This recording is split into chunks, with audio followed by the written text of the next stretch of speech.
में हम देखेंगे आज की शिफ्ट पर आधारित सवाल, यानी कि आज आपके एग्जाम में कैसे सवाल पूछे गए उसी टॉपिक से उसी टाइप के सवाल साथियों मैं आपको करवाने वाला हूं कल के एग्जाम के लिए। यानी कि कल अगर आपका पेपर है साथियों या उसके बाद पेपर है तो आज की इस वीडियो का एक एक सवाल आप लोग देखिएगा। इससे आपको मालूम पड़ेगा कि आपकी आगामी शिफ्ट में साथियों कैसे सवाल और कौन कौन से सवाल पूछे जाएंगे। तो आज साथियों मैं आपको सबसे पहले 25 सवाल करवाने वाला हूं किस सब्जेक्ट के, साइंस के 25 सवाल, और आपके एग्जाम में भी साथियों 25 सवाल आएंगे साइंस के, ठीक है ना। उसके बाद साथियों मैं आपको रीजनिंग के सवाल करवाऊंगा और फिर साथियों मैथ्स के सवाल करवाऊंगा। इस प्रकार मैं आपको पूरा एक पेपर करवाने वाला हूं जो आपकी आगामी शिफ्ट के लिए साथियों बहुत इंपॉर्टेंट है। मैं कहूंगा इसमें से साथियों 30% आपको क्वेश्चंस देखने को मिलेंगे अपने रियल एग्जाम में।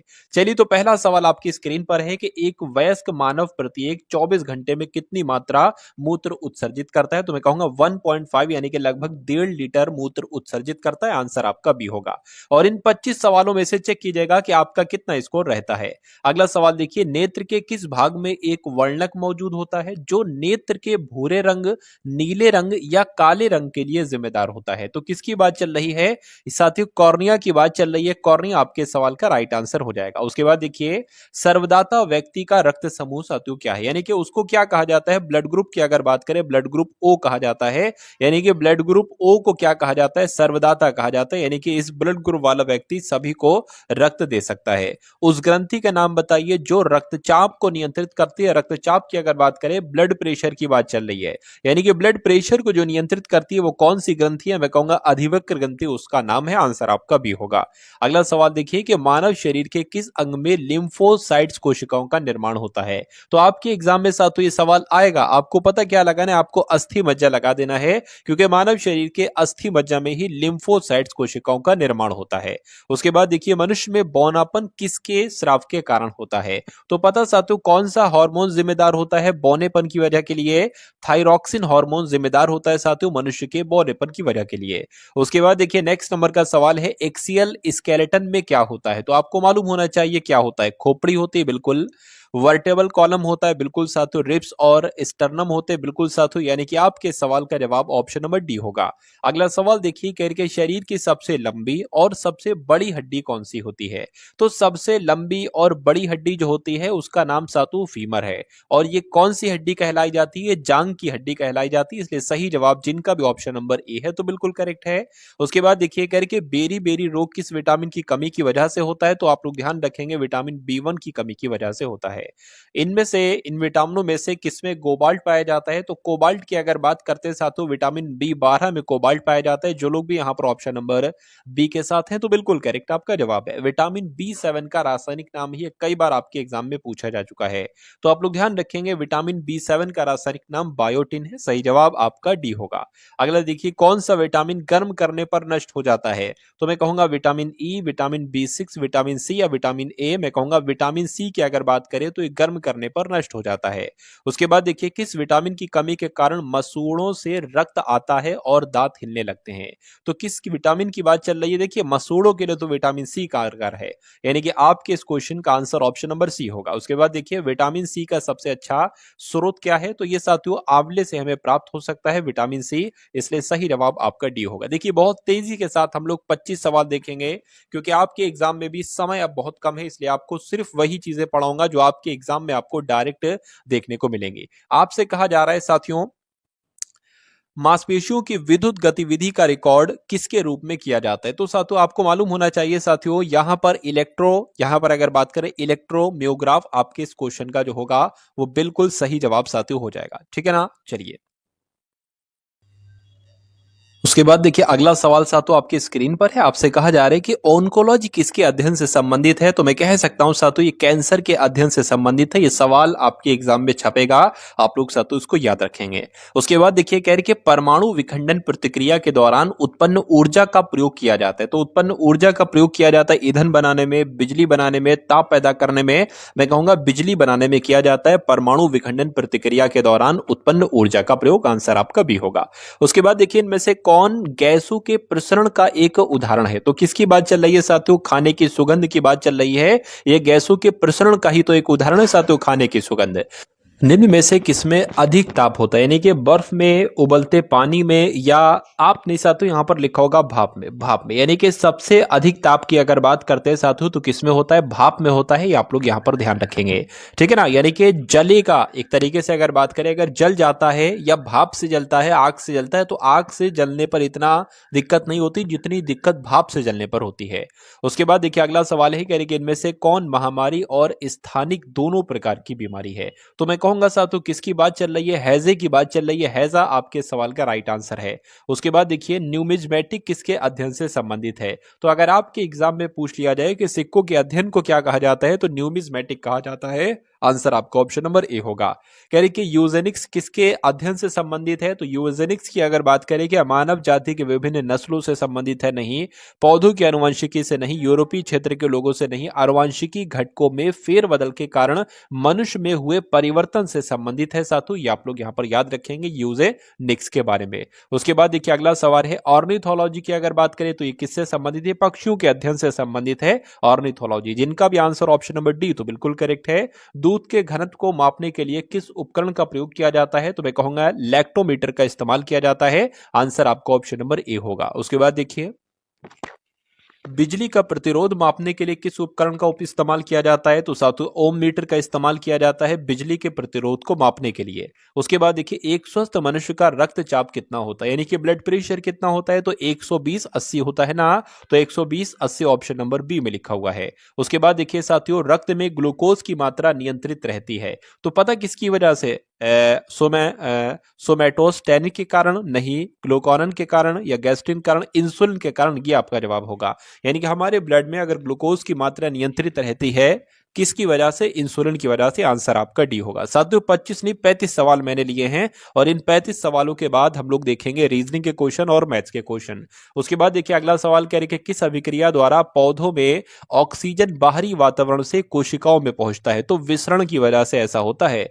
साथियों अगर आप अपने ग्रुप डी के पेपर में आपसे पूछा जा रहा है, देखिए कार्बन डाइऑक्साइड का सूर्य के प्रकाश होना चाहिए, सनलाइट लिखा हो सूर्य के प्रकाश का, है ना, इनका ही साथियों इस्तेमाल करते हैं, यानी कि उपरोक्त तो सभी आपका जवाब होगा। अगला देखिए रक्त में लाल रंग इनमें से किसके कारण होता है। तो आपका जवाब अगर ऑप्शन नंबर बी हीमोग्लोबिन है तो बिल्कुल सही है। उसके बाद देखिए कह रहे कि अमर बेल का उदाहरण है। तो अमर बेल का उदाहरण इसमें से क्या है, यानी कि अमर बेल जो है ये परजीवी का उदाहरण है। राइट आंसर आपका ऑप्शन नंबर बी होगा। अगला देखिए कह रहे कि डेल बर्जिया जाति निम्नलिखित में से किस एक से संबंधित है। तो ये साथियों किससे संबंधित है, आपसे पूछा जा रहा है। शीशम से संबंधित है। सही जवाब आपका डी होगा। मनुष्य में एफ्लॉटॉक्सिन खाद्य विषाक्तन द्वारा कौन सा अंग प्रभावित होता है। तो मैं कह सकता हूं साथियों कौन सा अंग प्रभावित होता है, आपसे पूछा जा रहा है। तो साथियों पता कौन सा अंग, यकृत प्रभावित होता है। यकृत लिखा हुआ, ये प्रकृत नहीं यकृत लिखा हुआ है। अगला सवाल देखिए जापानी एनोफिलाइटिस का कारक होता है। तो क्या कारक होता है अगर बात करें तो वायरस यानी कि विषाणु आपके इस क्वेश्चन का बिल्कुल सही जवाब हो जाएगा। उसके बाद साथियों अब यहां से आपके सामने जो क्वेश्चन स्टार्ट है वो रीजनिंग के क्वेश्चन स्टार्ट है। तो इन सवालों को आप लोग बहुत अच्छे तरीके से साथियों देखिएगा। चलिए तो पहला सवाल आपकी स्क्रीन पर है, कह रहे कि क्या लिखा हुआ है, नंबर जोड़ी की पहचान करें जो बाकी सबसे अलग है। यानी कि इसमें सबसे अलग कौन सा ऑप्शन है, बस इतनी सी बात आपसे पूछी जा रही है। चलिए 79, 97, 39, 93, 91, 99, 45, 51। आपको नहीं लग रहा है साथियों, देखिए यहां पर 7 और 9 है और यहां पर भी 7 और 9 है, यहां पर 3 9 है, यहां पर भी 3 9 है, यहां पर 4 5 है, यहां पर भी 4 5 है। तो आप बस क्या इधर का इधर देखिए, ये सेम, ये सेम, ये सेम, तो ये सेम होना चाहिए लेकिन सेम नहीं है, तो ये सबसे अलग हो जाएगा, अलग हो जाएगा। तो ऑप्शन नंबर सी आपका जवाब हो जाएगा। बस इधर का उधर नंबर साथियों यहां पर किया गया है। उसके बाद देखिए अगला सवाल आपकी स्क्रीन पर है। आपसे कहा जा रहा है कि यदि G का मतलब 7 है, J का मतलब 10 है, तो PEN का मतलब क्या होगा, ये आपसे पूछा जा रहा है। तो इसमें क्या दिक्कत है साथियों, कोई दिक्कत नहीं है यहां पर। अच्छा थोड़ा सा सवाल साथियों ये एक तरीके से अगर बात करें, इसका मतलब अगर आपसे पूछा जाए, देखिए प्लेस वैल्यू की अगर बात करें, जैसे कि ए जो होता है ये 1 पर होता है, बी की अगर बात करें साथियों बी आपका 2 पर होता है, सी की अगर बात करें 3 पर होता है, डी आपका जो है ना ये 4 पर होता है, जेड की बात करें आपका 26 पर होता है, वाई आपका साथियों 25 पर होता है। ये चीजें आपको मालूम होना चाहिए। तो पी आपका 16 पर होता है, इन सबको प्लस करना है। ई की बात करें साथियों 5 पर होता है और एन की अगर बात करें 14 पर होता है। तो ये साथियों आपका कितना हो जाएगा मुझे बताइए। ये आपका 30 और 35 कुल मिला के हो जाएगा, लेकिन 35 मुझे ऑप्शन में नहीं नजर आ आ रहा है, लेकिन कोई बात नहीं साथियों, 35 ही आपका जवाब होगा। क्यों? क्योंकि अगर इसके अकॉर्डिंग हम लोग बात करें तो पीएन को प्लस करके 35 ही आ रहा है। कोई बात नहीं, ऑप्शन में मिस्टेक कभी कभी टाइपिंग में हो जाती है। उसके बाद देखिए अगला सवाल आपकी स्क्रीन पर है, कह रही कि उस विकल्प का चयन करें जो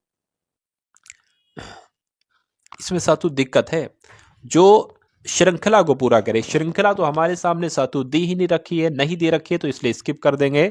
नेक्स्ट नंबर का सवाल अब हम लोग देखेंगे। इसमें आपसे कहा जा रहा है कि एक नंबर सीरीज का सातु सवाल है। नंबर सीरीज का है, देखिए जरा, उस संख्या का चयन करें जो निम्न समूह से संबंधित नहीं है। कोई दिक्कत नहीं है, कर लेंगे। देखिए सातु, अगर यहां पर हम लोग बात करें तो क्या क्या है सातु, सबसे पहले 5 है, उसके बाद 9 है, 17 है, 33 है और 66 है, 129 है और साथियों 257 है। तो अब हमें साथियों यहां पर देखना है कि ये कैसे साथियों यहां पर देखिए, जैसे कि अगर हम बात करते हैं यहां पर हम 4 प्लस कर देंगे, यहां पर अगर बात करें हम 8 प्लस करना पड़ेगा, यहां पर अगर बात करें साथियों हमें 16 प्लस करना पड़ेगा, यहां पर अगर बात करें तो 3 और 3 प्लस करना पड़ेगा। अब देखिए पता क्या होगा, ये 4 4 का 8 डबल, 8 का डबल 16, 16 का डबल यानी कि यहां पर 32 आना चाहिए। तो 33 और 32 जो होगा, दिक्कत कहां पर है? दिक्कत मुझे ऐसा लग रहा है साथ तो इस वाले में होगी, क्योंकि 33 और 32 जोड़ना चाहिए तो यहां पर 65 आएगा, ना कि 66 आएगा। अच्छा अब देखिए 32 का डबल क्या होता है साथ तो 64 होता है। अगर 65 में 64 प्लस करके 129 आ गया तो यही हमारा जवाब होगा। 5 और 4 9, 6 और 6 12, बिल्कुल सही है साथियों। तो कुल मिला के यहां पर ये जो 66 आया है, 66 नहीं आना चाहिए, यहां पर 65 आना चाहिए था। तो 66 आपका गलत है, तो गलत वाले का ही पूछा गया था आपसे। अगला सवाल देखिए आपकी स्क्रीन पर है, करिए उस आकृति का चयन करिए जो निम्नलिखित श्रृंखला में आएगी। यानी कि आपसे यहां पर कहा गया है, देखिए सबसे पहले यहां पर एक लाइन है, ठीक है, उसके बाद 2 लाइन कर दी गई, क्या 2 लाइन कर देंगे, उसके बाद सातों 3 लाइन कर दी गई, उसके बाद सातों यहां पर 1 2 3 4 लाइन कर दी गई, उसके बाद देखिए 5 लाइन यहां पर कर दी गई, 4 और 5। अब अगले में पता सातों क्या कर देंगे, अगले में आपकी जो करेंगे मैं आपको यहां पर सातों बतला देता हूं। देखिए अगले में आपकी ऐसे करके, एक सेकेंड, 1 2 3 4 5, हाँ 6 लाइन कर देंगे। एक सेकंड रुकी जरा, अगले की अगर बात करते हैं, ये देखिए 6 लाइन हो गई, 6 लाइन हो गई। तो ऐसा जो यहां पर ऑप्शन में है, यहां पर है नहीं, यहां पर है नहीं साथियों, यहां पर है, तो आपके इस क्वेश्चन का राइट आंसर जो होगा वो ऑप्शन नंबर सी होगा। उसके बाद देखिए अगला सवाल साथियों आपकी स्क्रीन पर है, कह रहे कि यदि CRIC को IRCCTE लिखा जाता है तो PLAYERS को क्या लिखा जाएगा? देखिए यहां पर जब मैंने इसको देखा तो मुझे ऐसा लग रहा है कि यहां पर जो लेटर है वही लेटर सेम टू सेम साथियों यहां पर, बस इधर का मतलब क्रम अलग अलग है, क्रम अलग है। तो कभी भी अगर साथियों ऐसा आपसे सवाल पूछा जाए तो आपको उन सवालों को कैसे करना है मैं आपको बता देता हूं। जैसे कि ये क्रिकेट लिखा हुआ है, तो यहां पर साथियों आपने क्या लिखा, क्रिकेट लिखा, CRIC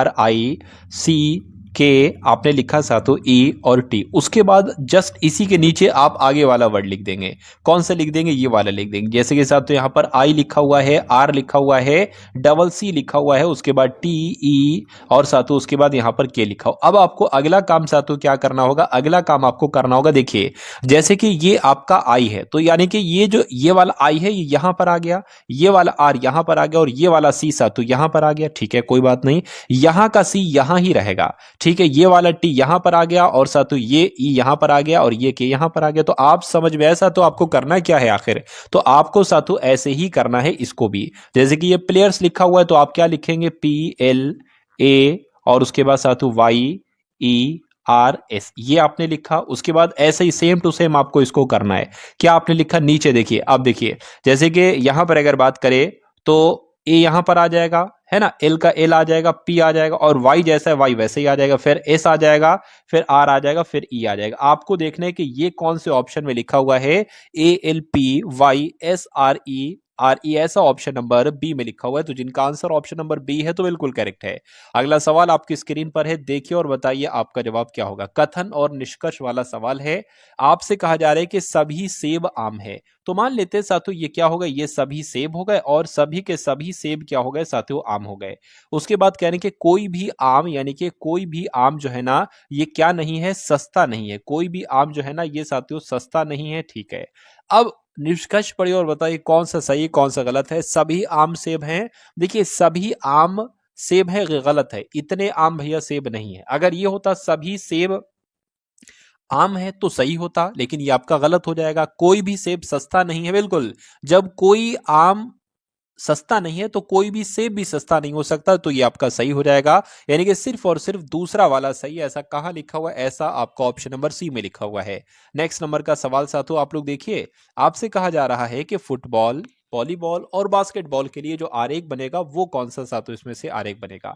देखिए, फुटबॉल एक अलग खेल है, वॉलीबॉल एक अलग खेल है, बास्केटबॉल एक अलग खेल है। तो मेरे हिसाब से जैसा ऑप्शन नंबर बी में है ऐसा बनना चाहिए। अगला सवाल देखिए आपकी स्क्रीन पर है। आपसे यहाँ पर क्या पूछा जा रहा है देखिए और मुझे बताइए आपका जवाब क्या हो सकता है।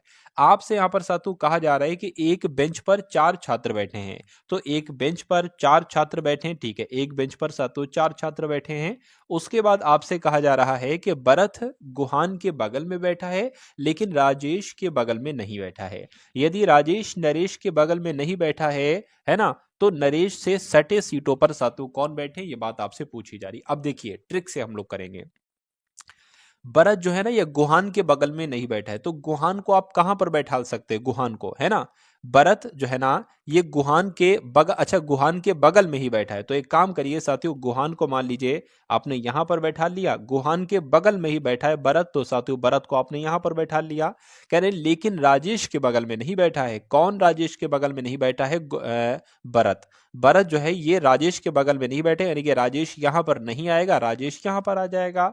तो उसके बाद कहा गया है कि यदि राजेश नरेश के बगल में नहीं बैठा है, राजेश जो है नरेश के बगल में नहीं बैठा है, तो जाहिर सी बात है नरेश यहां पर बैठेगा। कह रहे कि नरेश से सटे सीटों पर कौन लोग बैठे हैं? तो नरेश से सटे सीट पर कौन बैठा? मैं कहूंगा भरत बैठा है, तो भरत आपके सवाल का बिल्कुल सही जवाब हो जाएगा। अगला सवाल सातु आपकी स्क्रीन पर है, देखिए सवाल को और बताइए आपका जवाब क्या होगा। आपसे यहां पर सातु कहा क्या जा रहा है? आपसे कहा जा रहा है कि एक अधिकारी हैं जिनका नाम श्री एक्स है। इन पर दूसरे लोगों के एक समूह के साथ सॉफ्टवेयर कंपनी जेड में भ्रष्टाचार के मामलों में शामिल होने का आरोप है, ठीक है, मतलब उनके ऊपर आरोप लगाया गया है। अब दो यहां पर सातों निष्कर्ष आपको दे रखे हैं। दोनों निष्कर्ष में, पहले निष्कर्ष में आपसे कहा गया है कि Shri x software company Z का एक भ्रष्ट अधिकारी हो सकते हैं। दूसरा कह रहे हैं कि श्री एक सॉफ्टवेयर कंपनी जेड में भ्रष्टाचार के मामले में शामिल नहीं भी हो सकते हैं।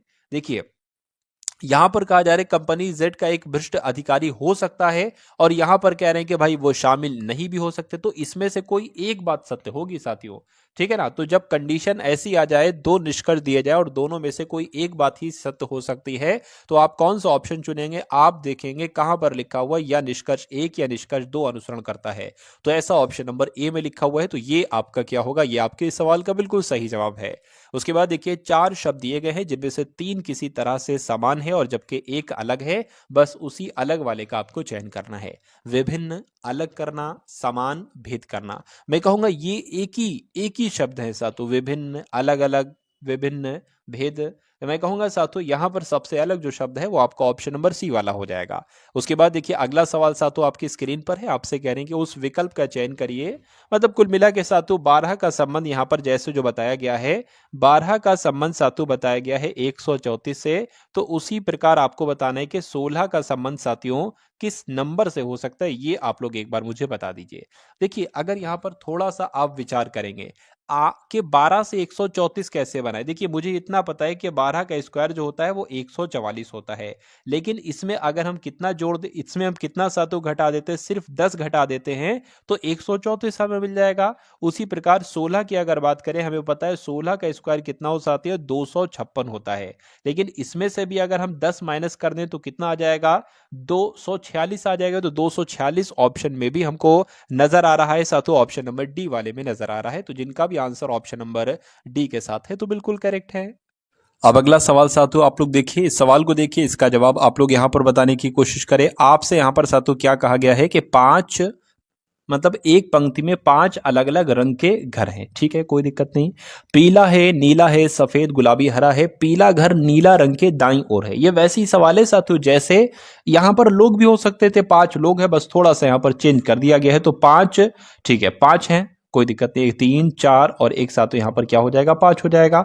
उसके बाद अगर बात करें, कहा जा रहा है कि पीला घर नीले घर के दाईं ओर है और हरा घर सफेद घर के बाईं ओर है और पीले घर के दाईं ओर है, नीला गुलाबी के दाईं ओर है। तो सबसे पहले आप ये लिखेंगे, क्यों लिखेंगे, इसमें कहीं ना कहीं कंफ्यूजन है, आगे जाके फंस सकते हो, लेकिन इसमें नहीं फंसोगे। नीला गुलाबी के दाएं है तो गुलाबी के दाएं है, इतना पता है हमें। तो गुलाबी को आप कहीं पर भी बना लो, मान लीजिए गुलाबी आपने साथू यहां पर बना लिया है ना। क्या कह रहे हैं, गुलाबी के दाएं, तो गुलाबी के दाएं ये होगा, गुलाबी के दाएं कौन सा रंग है, नीला घर है, ठीक है, नीला हो गया। अच्छा, ये भी हो सकता है कि हमें इसमें आगे चलकर एक बढ़ाना पड़े, है ना, या इसमें आगे चलकर एक बढ़ाना पड़े, वो कोई दिक्कत नहीं, वो हम बढ़ा लेंगे। अब उसके बाद आप वो लाइन ढूंढिए जिसमें गुलाबी नीला में से कोई एक रंग है। जैसे कि यहां पर पीला और नीला है, यानी कि नीले रंग के दाएं कौन है, पीला है, तो सिंपल सी बात है, नीले रंग के दाएं कौन है, पीला है, तो पीला साथी आपका यहां पर आ जाएगा, पीला घर। उसके बाद देखिए कह रहे के और हरा घर है। अच्छा भाई, मतलब पीला घर जो है नीले रंग के दाईं ओर है, नीले रंग के दाईं ओर है। और जो पीला घर है ये एक तरीके से बात करें साथियों, क्या लिखा हुआ है, एक सेकेंड, पीला घर नीले रंग के दाईं ओर है। और अच्छा ये अलग लाइन आ गई, हरा घर सफेद घर के बाईं ओर है। हरा घर की अगर बात करें तो ये सफेद, हरा घर जो है ना सफेद घर के बाईं ओर है, ठीक है, और पीले घर के दाईं ओर है। अच्छा अच्छा अच्छा, कह रहे हैं कि हरा घर जो है ना सा, तो ये पीले घर के दाईं ओर है, हरा घर यहां पर आ जाएगा, हरा घर पीले घर के दाईं ओर है और सफेद घर के बाईं ओर है, यानी कि यहां पर सफेद आएगा साथियों, क्योंकि लिखा हुआ है सफेद घर के बाईं ओर है हरा, यानी कि यहां से हम इसको एक हटा देंगे, इधर हमने बढ़ा दिया। कुल मिला के 5 मकान थे, 5 मकान अभी भी हैं। कहने के मध्य में कौन सा रंग वाला मकान है, मैं कहूंगा पीले रंग वाला मकान है, तो पीला आपके सवाल का राइट आंसर हो जाएगा। अगला सवाल सा तो आपकी स्क्रीन पर है, देखिए सवाल को। आपसे कहा जा रहा है यहां पर कि बैरोमीटर का संबंध वायुदाब से है, ठीक है, बैरोमीटर से साथियों वायुदाब चेक किया जाता है, मापा जाता है। तो उसी प्रकार क्या घड़ी से समय मापा जाता है, चाय से कप मापा जाता है, विद्युत धारा से ओडोमीटर मापा जाता है, पानी से बोतल मापी जाती है। मैं कहूंगा जैसे बैरोमीटर से वायुमाप मापते हैं वैसे ही घड़ी से समय मापते हैं। इसकी आंसर आपका ऑप्शन नंबर ए होगा। और जो लोग भी ऑप्शन नंबर ए के साथ हैं तो बिल्कुल करेक्ट हैं। अगला सवाल देखिए साथियों, आपसे यहां पर क्या कहा जा रहा है, कह रहे हैं कि शब्दों के 4 युग्म दिए गए हैं जिनमें से 3 किसी न किसी प्रकार से समान है जबकि एक युग्म भिन्न है, असंगत युग्म का चयन करिए। यानी कि जो सबसे अलग है उसका चयन आपको करना है। गुड़ गन्ना धागा तंतु, यानी कि गुड़ जो बनता है वो गन्ने से गुड़ बनता है, तंतु या फाइबर से धागा बनता है, भोजन से आमलेट बनता है ना, अयस्क से धातु बनता है। देखिए ये अलग हो जाएगा। अरे भाई, भोजन से आमलेट नहीं बनेगा बल्कि आमलेट एक भोजन का पार्ट हो जाएगा, है ना। तो ये सबसे अलग होगा और यही आपके सवाल का राइट आंसर साथियों हो जाएगा। अब उसके बाद साथियों यहां से आपके सामने मैथ्स के क्वेश्चन स्टार्ट हैं, तो इन मैथ्स के सवालों को भी साथियों आप लोग देख लीजिए। इसी कॉन्सेप्ट पर आधारित आपके एग्जाम में क्वेश्चंस पूछे जाएंगे। यहां पर साथियों लिखा हुआ है, कहा जा रहा है कि 70 लाख रुपए की कीमत के फ्लैट का मूल्य 20% प्रति वर्ष, यानी कि हर साल 20% की दर से मूल्य हासिल हो रहा है, यानी कि कम हो रहा है। तो कितने वर्षों में मूल्य घटकर 35,84,000 हो जाएगा साथियों। कितना है, 70 लाख है और ये 35,84,000 हो जाएगा, 20% की दर से घट रहा है हर साल। तो कितने वर्ष लगेंगे 70 लाख से 35,84,000 होने में। इसमें एक सूत्र साथियों इस्तेमाल किया जाएगा, कौन सा, मैं आपको बता देता हूं साथियों। सबसे पहले यहां पर अगर बात करें, हम लिखेंगे 35,84,000, 35,84,000 बराबर आपका क्या आ जाएगा, 70 लाख यहां पर आ जाएगा, है ना, 70 लाख आ गया। अब साथियों ब्रैकेट में 1, क्योंकि मूल्य हासिल हो रहा है इसलिए माइनस लगाएंगे। दर कितनी है, 20/100 है और यहां पर आता है टी कितना है साथियों, टी ही तो हमें ज्ञात करना है, यानी कि समय ही तो साथियों यहां पर हमें निकालना है। उसके बाद देखिए, अब अगर बात करते, देखिए ये बराबर है, कट भी सकता है। देखिए कितने जीरो, 3 जीरो से मैं कहूंगा ये 3 जीरो कैंसिल हो जाएंगे। इधर आपका बच जाएगा 3584 और इधर आपका क्या बच जाएगा साथियों, 7,000। 3584/7,000 बराबर इधर क्या आएगा, इसको कट कर लीजिए, 20 एकम 20, 20 पंजे 5 एकम 5। अब इधर एक है, 5 में से एक जाएगा तो 4, 4/5 आ जाएगा, यानी कि 4/5 5 यहाँ पर आ गया है और इसकी पावर कितनी है साथियों, टी है। यानी कि यहाँ तक आप लोगों की साथियों समझ में आ गया। अगर यहाँ तक आपकी समझ में आ गया तो बहुत अच्छी बात है। अब इसको साथियों आप एक काम करिए, आप इसको 2 से कट कर लीजिए। 2 से अगर कट करेंगे तो नीचे क्या आ जाएगा साथियों, नीचे आपका 3500 आ जाएगा। और इसको अगर कट करेंगे कितना आ जाएगा, 2 एकम 2, 2 एकम 2, 2 सत्ते आपका 14 हो जाएगा, 2 नीम 18, 2 दूना 4 हो जाएगा। क्या और कटेगा 2 से? बिल्कुल कट सकता है। 2 अट्ठे 16 हो गया, ये काटना है, 2 अट्ठे 16, 2 नीम आपका 18, 2 छंग 12 हो जाएगा। और इसको अगर कट करे तो 2 एकम 2, 2 सत्ते 14, 2 पंजे 10 और 0 आ जाएगा। और कट सकता है, और काट लीजिए आप लोग। तो 2 से अगर कट करते हैं साथियों, 2 चौक 8, 2 चौक 8, 2 अट्ठे 16, और कट करे 2 अट्ठे 16, ठीक है ना, 2 अट्ठे 16 और 2 सत्ते 14, 2 पंजे आपका 10 हो जाएगा। अब ये साथियों कटेगा। अब एक सेकेंड रुक जाइए, ये जो है अब नहीं कटेगा साथियों, ठीक है ना, अब नहीं कटेगा तो कोई बात नहीं है, क्या टेंशन है साथियों।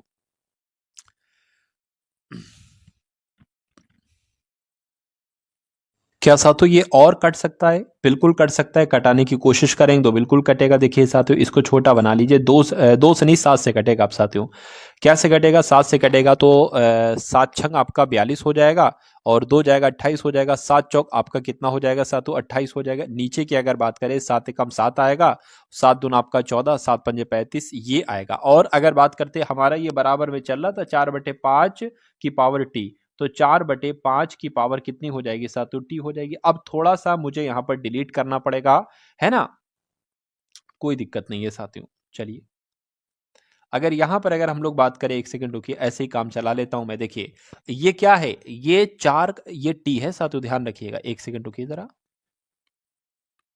ये क्या है, ये साथियों टी है। एक सी क्या हो गया भाई,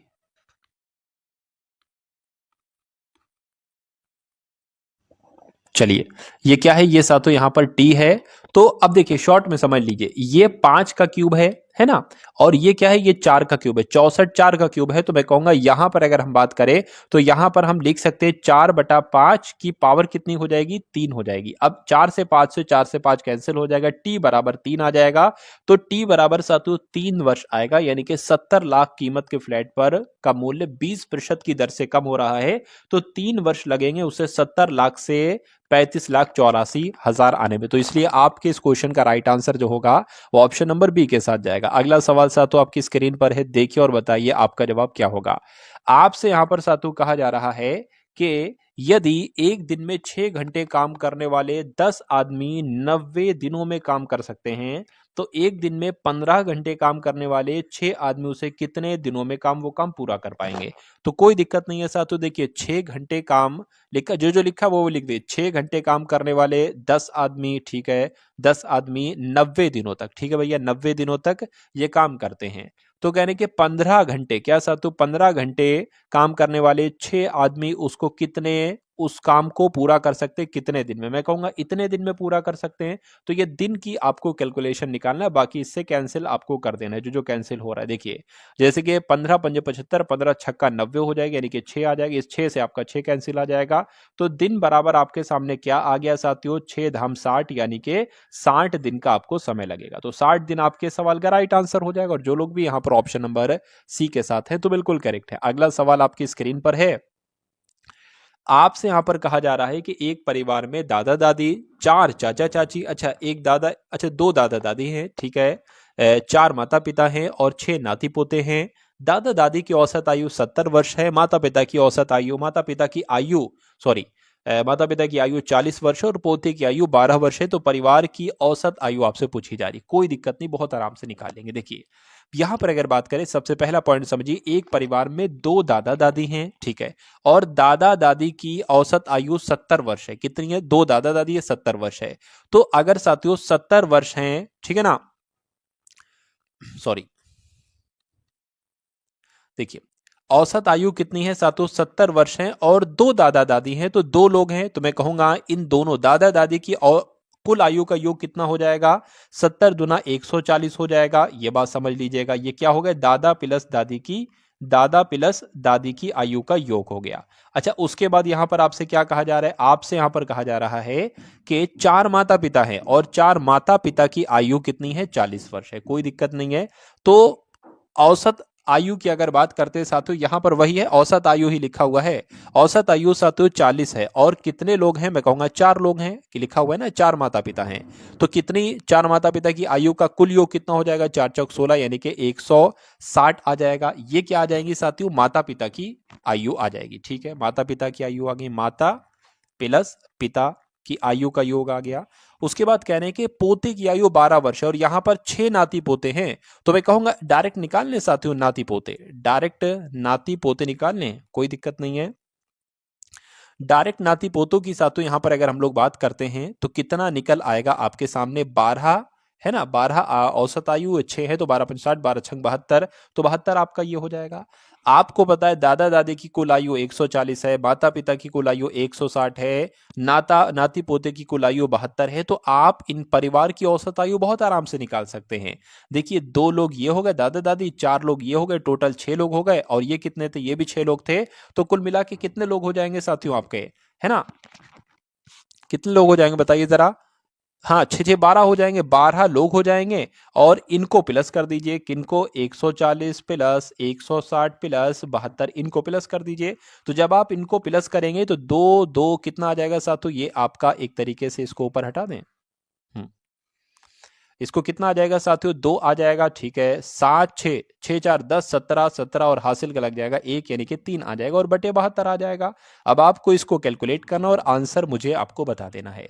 चलिए तो कैलकुलेट करिए साथियों, कितना क्या कैसे क्या आएगा। 12 से कट करेंगे, 12 12 तिया कितना हो जाएगा, 36 हो जाएगा, 12 कम 12 हो जाएगा, यानी कि 31 वर्ष पूरे परिवार की औसत आयु आएगी। और 31 वर्ष कहां पर लिखी हुई है, ऑप्शन नंबर डी में लिखी हुई है। तो जो लोग भी यहां पर ऑप्शन नंबर डी के साथ हैं तो आपका आंसर बिल्कुल करेक्ट हो जाएगा। अगला सवाल साथियों आपकी स्क्रीन पर है, पी क्यू आर प्रकार की 3 वस्तु का मूल्य क्रमशः, अच्छा यहां पर 3 प्रकार की चीजें हैं जिसका नाम है, एक का नाम है पी, एक का नाम है क्यू और एक का नाम साथियों क्या है, एक सेकंड की जरा, इसको नीचे ले आता हूं मैं। चलिए तो यहां पर साथियों अगर बात करें, आपसे कहा गया है कि पी क्यू आर ये 3 प्रकार की चीजें हैं, इन चीजों का मूल्य जो है ना, जैसे कि पी की वैल्यू कितनी है, पी का मूल्य 200 है, क्यू का मूल्य 300 है, आर का मूल्य 400 है। सुरेश 2000 रुपए को 1:2:3 के अनुपात में प्रत्येक प्रकार की वस्तु खरीदता है। सुरेश के पास 2000 रुपए हैं, जैसे कि एक खरीदेगा वो ये 200 रुपए की चीज है ना, और दूसरी वाली जो खरीदेगा 2 खरीदेगा। अब यहां पर 1:2:3 के अनुपात में प्रत्येक प्रकार की वस्तु खरीदता है, तो उसने क्यू प्रकार की कितनी वस्तुएं खरीदी। देखिए शॉर्ट ट्रिक से इसको हम लोग करने की कोशिश करते हैं। देखिए एक एक उसने चीज खरीदी है 200, यानी कि 200 वाली साथियों उसने एक चीज खरीदी है, ठीक है। उसके बाद कह रहे हैं कि उसने 2 चीजें खरीदी हैं 300 की, तो 300 की खरीदी है साथियों तो 600 हो जाएंगे, उसने 2 चीजें खरीदी हैं। और अगर बात करें 400 वाली चीज उसने 3 खरीदी हैं, 3 चीजें खरीदी हैं उसने 400 वाली, तो 400 गुणा 3 यानी कि 1200 हो जाएगा। देखिए ये 2000 हो रहा है, 1200 प्लस 600 प्लस 200 बिल्कुल 2000 हो रहा है, और उसके पास कुल 2000 रुपए ही थे लिखा हुआ है। तो कह रहे हैं कि उसने क्यू प्रकार की कितनी वस्तुएं खरीदी। अरे भाई क्यू प्रकार की वस्तु ये है, ये वाली क्यू प्रकार की वस्तु, तो उसने 2 वस्तुएं खरीदी हैं क्यू प्रकार की, तो 2 वस्तुएं आपके सवाल का राइट आंसर हो जाएगा। समझ गए। अगला सवाल आपकी स्क्रीन पर है, देखिए सवाल को और बताइए जवाब आपका क्या होगा। आपसे कह रहे हैं कि कहा जा रहा है कि 15 श्रमिक 10 दिनों में 1800 कमा सकते हैं, तो 8 दिनों में 5 श्रमिकों की कमाई कितनी होगी। देखिए इन्होंने जो अर्न किया है वो आप नीचे लिखेंगे, जैसे कि 15 श्रमिक 10 दिनों में अगर कोई काम कर सकते हैं तो वो नीचे लिखेंगे, अगर कुछ पैसे कमाते हैं तो वो आप नीचे लिखेंगे। उसके बाद कहा जा रहा है कि 8 दिनों में 5 श्रमिकों की कमाई कितनी होगी, वो साथियों यहां पर आपका आएगा। तो बस इतनी सी बात आपसे यहां पर कुल मिला के पूछी जा रही है। देखिए साथियों अब कैसे क्या होगा, बराबर लगाए तो क्रॉस मल्टीप्लाई करा दीजिए, जैसे कि इस 1800 की गुणा इससे हो जाएगी, 8 पंजे 40 हो जाएगा, 40 गुणा ये आपका 1800 आ जाएगा, ठीक है ना, और बटे इसकी गुणा इधर हो जाएगी, यानी कि 15 गुणा 10 150, और ये साथियों प्रश्नवाचक चिन्ह जो है ना वो इधर आ जाएगा। और ये है क्या वाकई में, ये असल में कमाई आपसे पूछी जा रही है। इसको कैलकुलेट कर लीजिए साथियों, 15 से मतलब 0 से 0 कैंसिल हो जाएगा, 15 एकम 15, 15 एकम 15, 15 दूना आपका कितना हो जाएगा, इतना हो जाएगा कुल मिला के, क्योंकि इसमें से 3 जाएगा 0 बच जाएगा, 30 हो 15 दूना 30 हो जाएगा। तो 12 चौक कितने होते हैं साथियों, 12 चौक आपके 48 होते हैं और 0 लग जाएगा, तो 480 कमाई होगी। और 480 कौन से ऑप्शन में है, ऑप्शन नंबर बी वाले में। तो जो लोग भी यहां पर ऑप्शन नंबर बी के साथ हैं तो बिल्कुल सही जवाब आपका हो जाएगा। अगला सवाल साथियों आपकी स्क्रीन पर है, देखिए सवाल को और बताइए आपका जवाब क्या हो सकता है। आपसे यहां पर कहा जा रहा है कि हैंडबैग पर 25% की छूट थी। मधु ने एक हैंडबैग खरीदा, उसे नकद भुगतान करने पर 10% की छूट भी मिली। ठीक है, उसने 540 रुपए का भुगतान किया, तो हैंडबैग पर अंकित मूल्य कितना था, यह आपसे पूछा जा रहा है। देखिए 540 की जब उसने खरीदी तो ये उसको 10% की छूट पर मिल रहा है, यानी कि 90% पर उसको मिल रहा है। तो 90% पर उसको जो मिल रहा है वो 540 रुपए की चीज मिल रही है। तो आप इसका क्या करिए, इसके 100% की वैल्यू साथियों आप लोग यहां पर इसको निकालने की कोशिश एक बार करेंगे। चलिए कोई दिक्कत नहीं है, तो 540 बटा 90 ये 1% की वैल्यू आ गई। 100% की वैल्यू निकालने के लिए 100 से गुणा कर दीजिए, 0 से 0 कैंसिल, 9 पंजे 45, 9 छंग आपका 54, 6 की गुणा 100 से करोगे यानी कि 600 आपका यहां पर आ जाएगा। तो कुल मिला के यहां पर इसको निकालने का मकसद ये था कि 10% की छूट में दी गई तो 540 में, अगर 10% की छूट नहीं दी जाती तो वो 600 रुपए की वस्तु होती। समझ गए साथियों, चलिए कोई दिक्कत नहीं है। तो कहने कि अंकित मूल्य कितना उसका होगा, मैं कहूंगा अंकित मूल्य की अगर बात करें, अंकित मूल्य मान लेते हैं x है। अच्छा, इस अंकित मूल्य पर ही 25% की सातु छूट दी गई है, तो अगर इस अंकित मूल्य पर 25% की छूट देंगे तो वो 75% में वस्तु बिकेगी। तो बस इसी अंकित मूल्य के 75% की वैल्यू जो है वो 600 है। तो इसको आपको निकालना है, यहां से निकाल लेंगे। देखिए 0 से 0 यानी कि 2 0 से गुणा इसकी होगी तो कितना आ जाएगा साथियों आपके सामने, x बराबर 60,000 आपका जाएगा, है ना, और नीचे क्या आ जाएगा, 75 आ जाएगा। इसको कैलकुलेट कर दीजिए साथियों आप लोग, 25 तिया और 25 दुना और 10 ये आ जाएगा, और 25 चौक आपका हो जाएगा, डबल 0 लग जाएगा, 3 7 21, 3 8 24 यानी कि x बराबर आपके सामने 800 आ जाएगा। और 800 कहां पर लिखा हुआ है, ऑप्शन नंबर डी में लिखा हुआ है। तो ये समझ में आया साथियों सवाल कैसे हुआ। यहां पर लिखा था कि उसे नकद भुगतान पर 10% की छूट भी मिली। तो 10% की छूट मिली यानी कि 90% में वस्तु बिकी तो वो 540 की बिकी, लेकिन 540 पर बिकी, 100% की वैल्यू निकालेंगे साथियों इसकी तो कितना आएगा, 600 आएगा। तो बस साथियों क्या ये 600 यानी कि अंकित मूल्य पर 25% की छूट दी गई होगी। अंकित मूल्य माना x को 25% की छूट पर बेचा यानी कि 75% की वैल्यू 60 आई। तो यहां से x आपने निकाल लिया, तो ये साथियों सब कुछ यहां पर हो गया। तो यहां पर साथियों आपने सारी चीजें देखी, क्लास